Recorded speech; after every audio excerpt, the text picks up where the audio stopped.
Hey everybody, my name is TaoMan, and in this video I will show you how you can simply disable two-step verification in UPLAY. So what you want to do is go right click on your profile in UPLAY, go to billing address.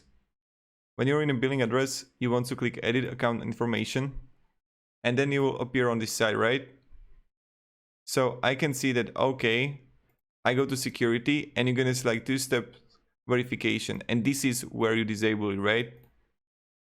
I don't have recording phone, but you click manage here and you just click here deactivate. I'm not going to deactivate mine, of course, but you know how to do it. So again, let's repeat the process. You are in UPLAY, you click here, you click to billing address, then just click here on edit account information.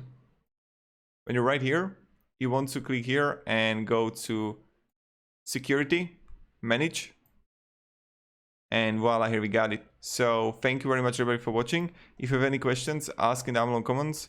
And yeah, goodbye.